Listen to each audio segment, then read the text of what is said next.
Whenever I talk about Moondrop, Tanjim, and TruthEars, I won't be sure if the earphones are good. But I am extremely confident that they will release one brand new waifu Pokemon for folks like me to collect. Today, we have here in the studio the TruthEar bunny girl in a kimono with a huge sword model, the TruthEar Gate. Gate is the successor to the popular TruthEar Hola, which was raging the market with bucket loads of fans in the bottom of the barrel realm. Kicking things off with an unboxing, whenever talking about real cheapies, I have next to zero expectations with packaging, as the goal here is to cut costs and to safely deliver the product. It is nice that TruthEar's provided a new waifu for collection. This bunny girl in a kimono with a huge sword looks really rather pretty. At the back of the box, you get a graph as well as some basic specification. Tossing that aside, you then see the earphones themselves. Below that are two sets of ear tips which actually work quite well. One with a smaller ball while the other remains slightly larger, so you can actually select your preferred treble response somewhat. Lastly, you get a simple pouch that is self-closing. I mean, this is probably my favorite sort of pouch in this cheapy segment price range. I think the nicest part of the unboxing experience is the new waifu, which really shows that TruthEars truly know its target market. Next up, let's talk about build quality. So the thing with the Gate about build quality is that, how should I put this? It feels pretty Fisher-Price. The Gate is one of those plastic fantastic earphones which feels extremely light in the hands and ears. The good thing about this is that they are extremely comfortable, as I don't really get too much physical fatigue when using them. But the negative thing is that it does feel a little bit too Fisher-Price. They do look pretty unremarkable, as well as the plastic just adds to the whole budget Barbie feeling. I do however like its paint-filled logo on the Gate. The nice thing is that the Gate features an interchangeable 2-pin system for you to cable roll, but really at this sub $20 price range, I wonder who's really going to cable roll on these. I mean, I guess you can, but you know. The cable provider is quite decent and is terminated to 3.5mm as well. It is a rather tangle-free and easy to manage cable. It features a twist configuration from the splitter to the 3.5mm jack to help make it easier to manage. The cable is made from oxygen-free copper. Inside the Gate is a 10mm single dynamic driver with a double cavity design. It also uses a liquid crystal polymer diaphragm. This is one of my favorite diaphragm materials, as it's just rigid enough to give you a very full sonic experience generally. Sound. Talking about the Gate, we first have to talk about its predecessor, the Hola. The Hola has been fantastically popular as it sounds really decent for its sub $20 bucks price point.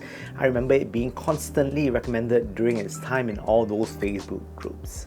But the thing is, I've always felt the Hola could be a little better. To me, they were well balanced but a little too safe in terms of tuning, and to me they lack a bit of bite and were perhaps too overly smooth. The good news is that the Gate solved this straight away with slightly more energetic upper mids. By comparison, this injects bites into the music, making it more lively to listen to. For about $20 US, these are good value for the extremely price sensitive. They sound good for what they are asking, and on the whole, they deliver a wholesome listening experience. Bass. Bass expressed by the Gate is more sub-bass focus that tapers off in the mid-bass. This really allows the Gate to have a clear, unobstructed soundscape for the mid-range to shine. Sub-bass has good impact with very decent rumbles. Texture is decent on these. Bear in mind how much the Gate costs. I would say that in its price class it performs quite well and should keep people new to the hobby quite happy. I don't find bass to be particularly fast and actually rather average, but by comparing it with its competition, I believe it's performing just as they are. I found that the dynamics on bass average is not the most explosive sounding on IEMs. Mid-range. Mid-range is where the Gate improved massively over the Hola, this time around featuring a tone that is more engaging to listen to by comparison, where the Holas can be a little bit too laid back. I would say that tonal weight would be a nice middle ground between natural and warm. It's not one of those earphones that will come across as thick, but has enough weight in its voicing. Vocals is what I like on the Gates. They sound so much livelier compared to the Holas. Female vocals in particular work well on the Gates. Male vocals are still fine, but I would have preferred it if it was a little bit fuller. The gates is clear enough for you to effectively listen out for instruments in simpler tracks. But when it comes to a bit more complex recordings such as Welcome to the Black Parade by My Chemical Romance, where, if I'm not wrong, it's 100 over layers, especially in the intro where it builds up to the guitars coming in, it gets a little tough to identify instruments out there in the mix, as what you hear are things that usually dominate the whole track, such as vocals or distorted guitars. Technicalities for the gate is around the ballpark of what you expect in its price range. It is pretty decent. Treble extension on the gate is again good for its price class. I don't find it particularly airy, but then again it isn't harsh either. Treble extension is decent for the price. I like that it isn't particularly sibilant. You won't get too much irritation from stray cymbals. Soundstage, when it comes to width and height, Soundstage, again for the price it's decent. It's not groundbreaking, it's okay.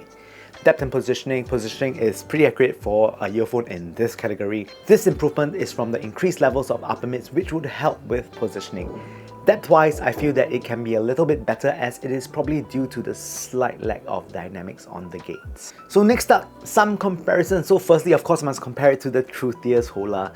TLDR, if you're considering between these or the older Holas, just get the gate. It has a livelier sound that sounds more energetic and more engaging compared to the laid-back Hola. But when you compare them in terms of build quality, I do unfortunately feel that the Hola was slightly better. The gate does feel a little too Fisher-priced. Next up, versus the Soundsnote 02. Now the 02 is the latest from 7Hz Soundsnote, and this time round features more bass response compared to the 0. I found that the 02 to have similar levels of bass compared to the gate, but it features a cleaner sounding mid-range by comparison. Tonal weight is leaner on the 02 compared to the gate, and this allows it to have better positioning and depth. The gate is still a little more optimal for folks whose main goal is to solely listen to vocals, as it does vocals in a slightly thicker manner and would aid in its rendering. Rating. So is this a blind buy, strongly consider, try first, or one that I will give my enemies? These are like sub $20 IEMs. As such, it isn't hard to recommend them as they perform more than adequately. If you're new to the hobby and you are looking for a very solid first pair, the gate is very decent and should be in your consideration. I'll rate these pair as one to seriously consider.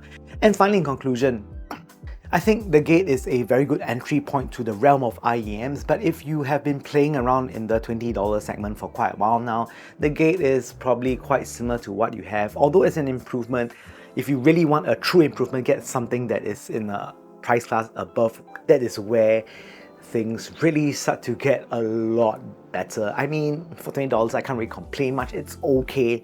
And yeah, I hope you enjoyed today's episode of the Super Chunk Super Audio Show. I'm sorry about the background. There are people doing some construction out. I can't really help it. But with that said, thank you guys for watching. I hope you guys have already been subscribed to the channel. If you are already subscribed, you guys are fantastic and lovely persons. But if you have not done so, you can be a fantastic and lovely person too by just pressing the like and subscribe button. With that said, I hope to see you guys soon.